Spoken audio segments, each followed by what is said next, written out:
My name is Mia. I'm 35 years old office worker. My boyfriend, Oliver, who had been working in London, just moved back. Although our 10-year relationship had some rocky patches, we always managed to overcome our problems.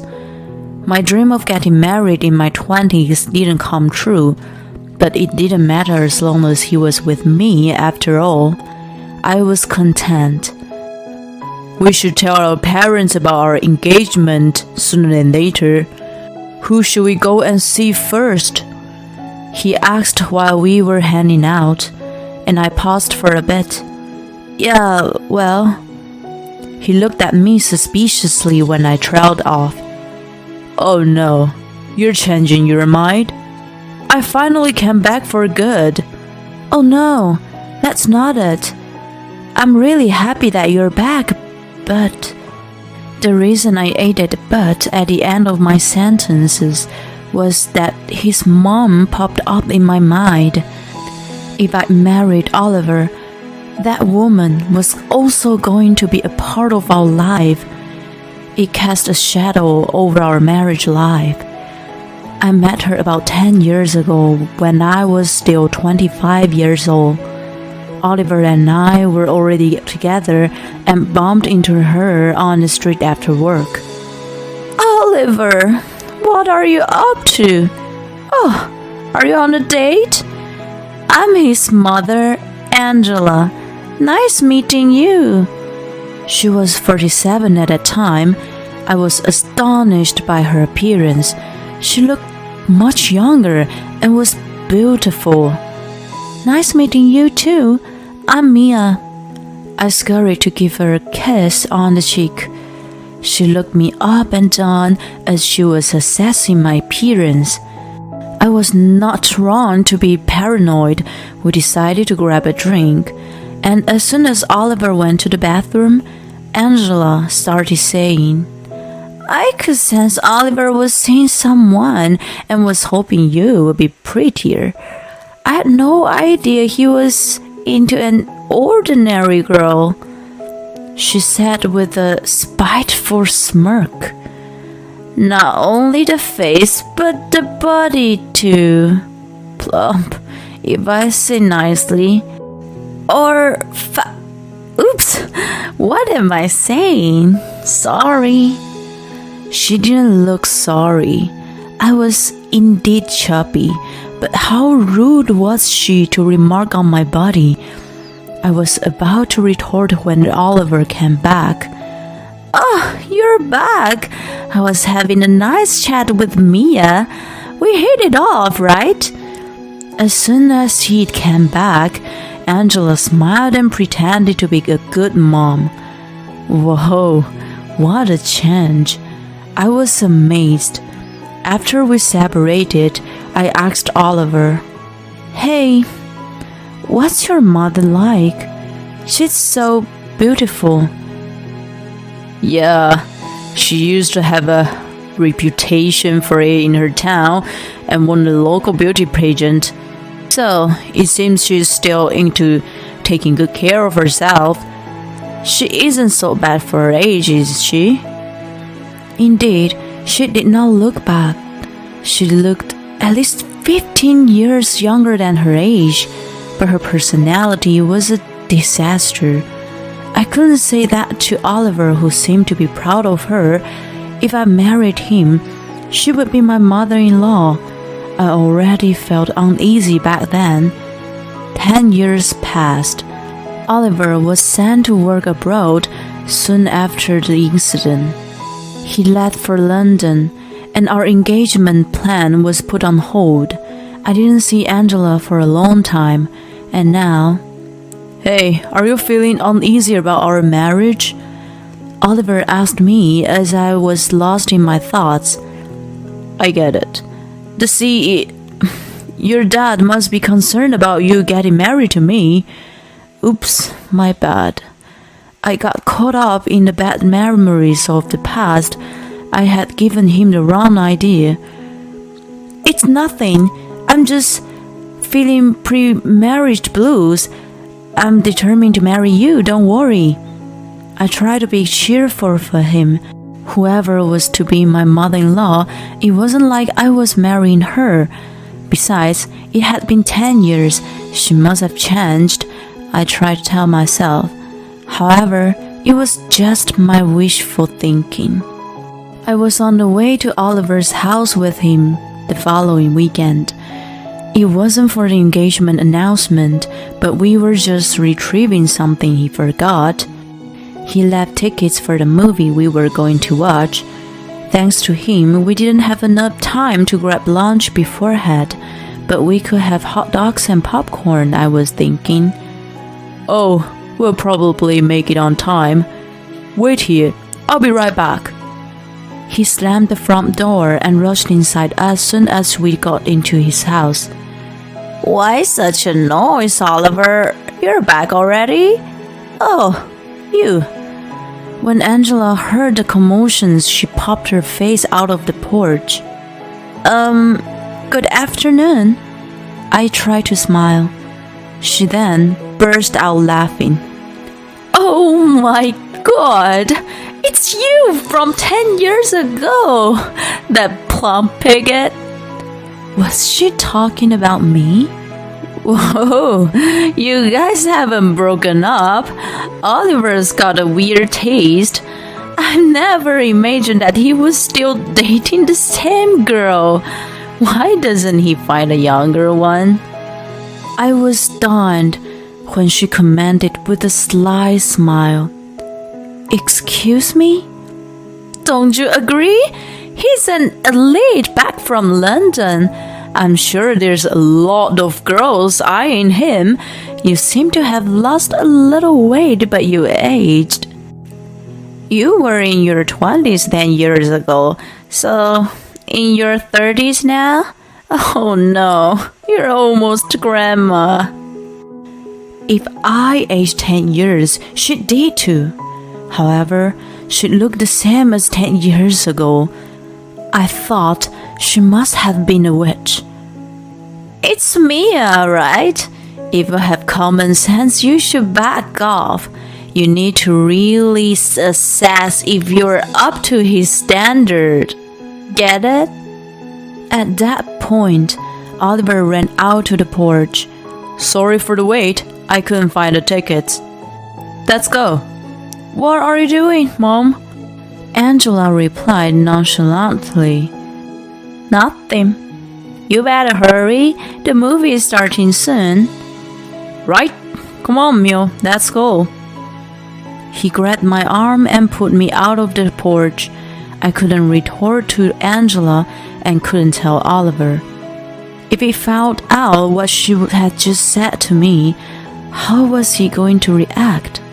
I didn't want to accept him, but I knew I couldn't go on like this. If she was around, I wouldn't have been happy in my marriage. I had no idea what to do. After a while, Oliver and I announced our engagement to my parents. They were totally happy for us.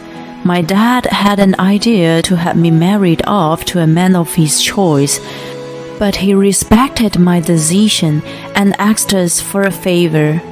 He said it was up to us to decide. Good. We're done with your parents.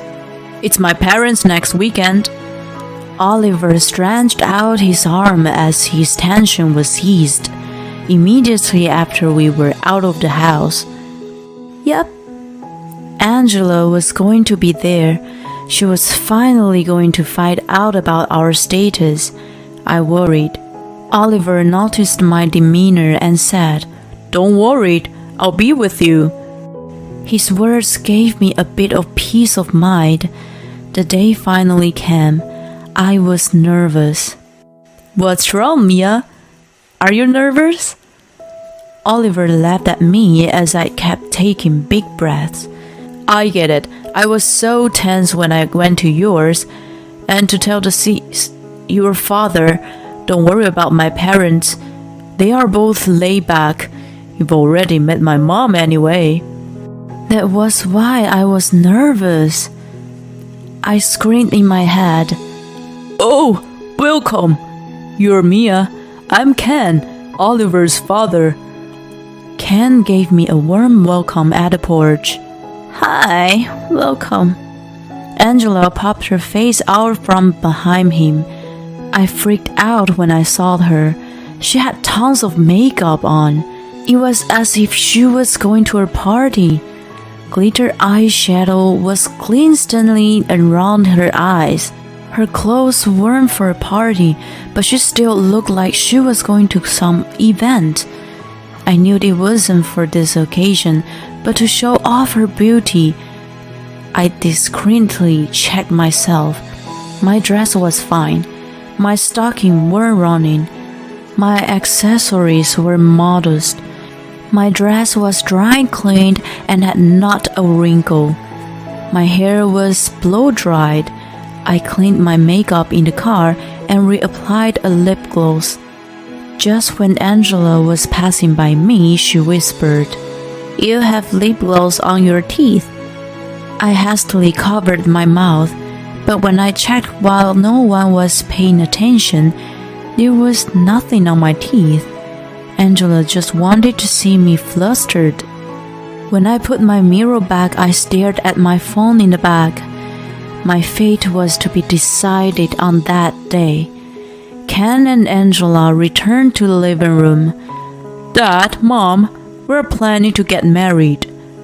"Mom, you've already met Mia before." Oliver spoke up and I smiled next to him. "I'm excited to be a part of your family." Ken smiled back and said, "Indeed, it's exciting news. If you guys have decided, we have nothing to argue about. Oliver sometimes acts immature, but he's a good kid. Take good care of him. Congratulations, right, Angela?" Angela hastily put on a smile as Ken suddenly turned to her. Oh, of course, congratulations. After that, we had a pleasant chat over our drinks. I was relieved. I was afraid that Angela was going to put out a fight, but it looked like everything was going smoothly. "Oh no, it's late," Angela mentioned, looking at the clock on the wall. "I'm sorry, I had no time to prepare dinner today. Shall we have pizza? Oliver, can you guys go and get takeaways?" Why should we go out when we can just call? He was right. Because the usual pizza place takes time to deliver. It's faster to just go there. Besides, I want you guys to get more beer and wine and some snacks too. She forced them out of the sofa. "Come on, hurry up. Go get pizza."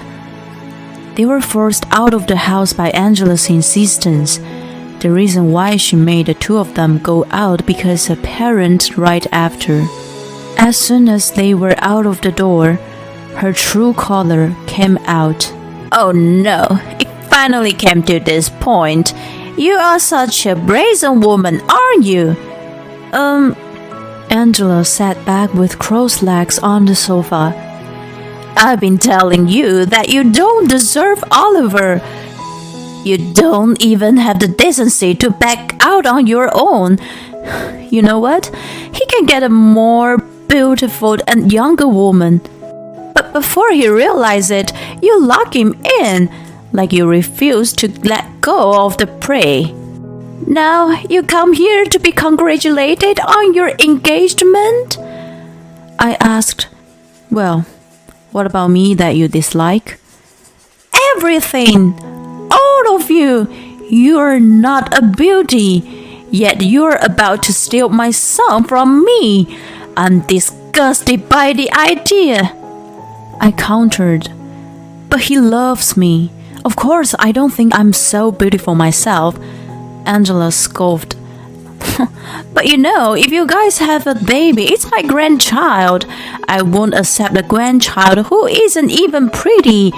I had gone to all the trouble of getting seeds from a good-looking guy so that I could have a beautiful child, but if his wife is ugly, it would dilute the DNA." Angela came so close to me that I could see every pore on her face. I'm telling you, if you marry Oliver, I would never accept you as my family. I will do whatever it takes to destroy your marriage. And I'll find him a young girl who is as beautiful as me. Well, I assumed it'd be quite hard though. I clenched my back tightly. So, you'll be satisfied if I left right now? Exactly. Get out and be gone for good. Understand, I replied. I would do as you wish. That's great. As you know, there's no point in tattling to Oliver and Ken. I have always been a faithful wife and a kind mother to them. Nobody's gonna believe you. Angela stood up and looked down at me as she said, Don't ever show your hideous face. My eyes hurt. Just then, we heard the door open. We're back! All of a sudden, Angela burst into tears. What? Wait! I was in a panic. When the two men came into the room, she appealed to them. Oh, God! While you guys were gone, Mia was degrading me. I can't get along with someone like her. What? I was flabbergasted. When have I ever degraded her? She said when we're elderly, she won't look after us at all. She'd rather see us leave this world as soon as possible. Can you believe it? And that she would belittle us if we ever get dementia. God, I can't stay anymore. I'm scared of her. Angela clung to Ken. My God, Mia! He scowled. You seem to be nice, but you're such a loathsome person. No, Ken, I've never said those things. I'm the one who was degraded. When I tried to refute, Angela cried out, Liar! If you say I'm the culprit, show us the proof. Right. I don't believe Angela to make up those things. Ken was totally on her side. Oliver was about to say something, but I stopped him. If you want proof, there's no proof of me degrading Angela, right? Well, you're right. My calm demeanor seemed to have subdued him. Without any evidence, it's an endless argument. But I have proof. What? Shocked, Angela stopped acting like a victim and shouted. She never thought in her wildest dream that I would have proof. I've been recording on my phone since I got here. From what she had said to me many times in the past, I thought it may happen again. I'm glad I took precautions. What many times? Oliver was taken aback. My proof spoke for herself. I took out my phone from my bag and started the playback. You are such a brazen woman. You old hag. I won't accept you as my family. Be gone and never show your hideous face ever again. Angela's rant echoed through the living room. Stop it! She tried to jump on me, but Oliver grabbed her. Mom, stop! Oliver, this is fake! She is trying to fool us all! Mom, it's enough. His eyes were watering. Having to find out that his mother was such a horrible person was too much for him. I felt sorry for him, but that didn't mean that I was backing off. Ever since I met Angela 10 years ago, I've been subjected to her verbal abuse. She is proud of her good look, and I was just ordinary. But no matter how beautiful she looks, her heart is awful. I don't want to have a mother-in-law like her. I won't marry Oliver, and as she wishes, I won't show myself ever again. Hold on, Mia. I apologize about my wife. Let's have a talk again. Ken grabbed my arms. Oliver said, Never mind. It's not just her. I don't want to call her mother anymore. What about you, Dad? You wouldn't want to stay with such a woman, won't you? Oh, I will take up Mia's last name as her dad wishes. What? Angela squealed. Her dad is the founder and CEO of the company I work for. She is not only my colleague, but an honorable daughter of my boss. When we went to her house the other day, he asked me to use his surname in order to keep his family name for the future. I've been contemplating, but I decided just now I will change my surname and will leave as theirs. Wait, Oliver, what about us? Do you really think I want to stay as your son? Tears were coming out of his eyes. Ken hugged him tightly. I have nothing to say. I'm sorry that you had to make such a big life decision out of it all. I will speak to your mom and will make sure she wouldn't meddle. I interrupted. I'm grateful, but there's something else. Yes? Ken looked at me perplexed. Apparently, he heard only the parts of the recording. Oliver heard it and was in great shock. It was terrible to make him listen again, but Ken needed to know the truth. I hardened my heart and said, I suppose you will be quite busy from now on. Maybe you would want to do a DNA test and other stuff. Then I pressed start on my phone again. No, stop! Stop! Don't listen! Angela knew which part I was going to play and tried to stop me, but it was too late. I had gone to all the trouble of getting seeds from a good-looking guy so that I could have a beautiful child, but if his wife is ugly, it would dilute the DNA. As soon as he heard this, his nostrils flared up. Oh, you. I don't even want to remember what happened from then on. Ken grabbed Angela, and Oliver and I tried our best to separate them. Angela was wailing. It was such a commotion that the neighbor reported, and the police came to check. A few months later, Oliver and I got married. He legally changed his surname, and at the same time cut all ties with Angela. However, he was still in touch with Ken. A DNA test showed that Ken wasn't his real dad, but it didn't matter to them since they've been father and son for more than 30 years. If we have a baby in the future, we sure will introduce him to his grandchild. He and Angela are divorced. She had moved back with her parents, but even they couldn't stand her and kicked her out. We don't know what become of her now. Well, it's her, so wherever she goes, she must be disliked for speaking ill of others. While she was living in a good life, she was able to take care of her beauty. I'm afraid that she's going to turn into a real wicked witch from the West, from the hard life she is expected to live from now on.